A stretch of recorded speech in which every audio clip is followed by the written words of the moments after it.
April 2026 மகர ராசி எங்களுக்கு ஒண்ணுமே நடக்க மாட்டேங்குது சார். எல்லாமே பிளாக் ஆயிருக்கு. யாரு பிரச்சனை பண்றாங்கன்னே தெர்ல. எல்லாரும் நல்லா பேசுறாங்க. ஆனா, விஷயங்கள், காரியம்ன்னு வரும்போது எதுவுமே கைகூட மாட்டேங்குது. முக்கியமா உறவுகள்ல எக்கச்சக்கமான பிரச்சனையா இருக்கே. இதெல்லாம் இந்த புது வருட பிறப்புல மாறுமா? அப்படியே மனக்குழப்பங்கள், மனசஞ்சலங்கள் எக்கச்சக்கமா இருக்கு. கெரியர் அப்படின்னு எடுத்துக்கிட்டோம்னா, இந்த வேலையில கன்டின்யூ பண்ணலாமா? வேலைய விட்டுடலாமா? அ 8 நாட்டு சனி முடிஞ்சோடனே நல்ல வேலை கிடைக்கும்னு சொன்னாங்களே!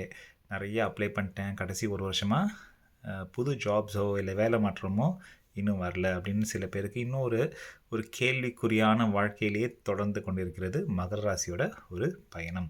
அது கட்டாயமா முதல் குட் நியூஸ் மாறும். எப்போ அப்படின்னா, ஜூனுக்கு அப்புறம் கண்டிப்பாவே உங்களுக்கு வேலைகள்ல ஒண்ணு மாற்றமே ஏற்படும். இல்ல வேலையில வந்து ஒரு நிரந்தரமான ஒரு அமைதி அண்ட் ஒரு குரோத் நீங்க இருக்கிற இடத்திலேயே உங்களுக்கு ஏற்படும்.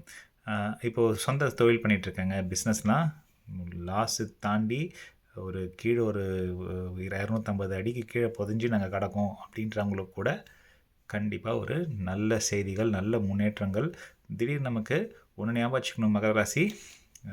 ஏதோ ஒரு படத்த சொல்ற மாரி எப்பவுமே கீழ இருக்கிறவன் கீழயே இருக்க போறதில்ல. மேல இருக்கிறவன் மேலயே இருக்க போறதில்ல. நமக்கு இப்போ மேல வர டைம். ஸோ திடீர்னு இப்போ ஒரு விதை இந்த ஒரு மூங்கில் தோட்டம் மாரி ரொம்ப வருஷமா அப்படியே அமைதியா இருந்தவங்க கூட ஒரு குரோத் ஏற்பட்டு நல்ல செழிப்பா வரக்கூடிய சமயங்கள் நமக்கு வந்து கொண்டிருக்கிறது. ஸோ தன்னம்பிக்கை இந்த வார்த்தையை நீங்க கண்டிப்பா குறிச்சு வச்சுக்கணும். சுய உழைப்பு, தன்னம்பிக்கை.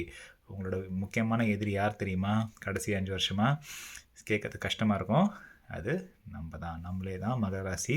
நமக்கு நெறையா தேவையில்லாத ஒரு பழக்கவழக்கங்கள், முக்கியமா அதில சோம்பேறித்தனம் மாதிரியான ஒரு மோசமான அடிக்டிவ் பழக்கமே கிடையாது.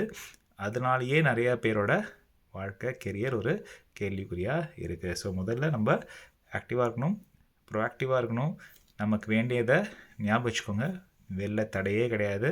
உங்களோட மனசு தடைகள நீங்களே உடைச்சு வெளில வருவீங்க, ஜெயிப்பீங்க. இது நீங்க எழுதி வச்சுக்கலாம். இப்போ அதே இதில ஹெல்த் ரொம்ப முக்கியம். கடைசி 5 வருஷமா நல்லா அடி வாங்கியிருக்க ஹெல்த்து. நம்மளோட மன அமைதியும், ஃபிசிக்கல் ஹெல்த்தையும் கண்டிப்பா பார்த்துக்கணும்.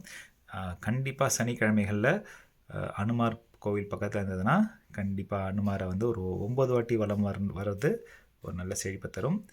நல்ல காலம் நமக்கு பொறந்துகிட்டே இருக்கு. வாழ்த்துக்கள்.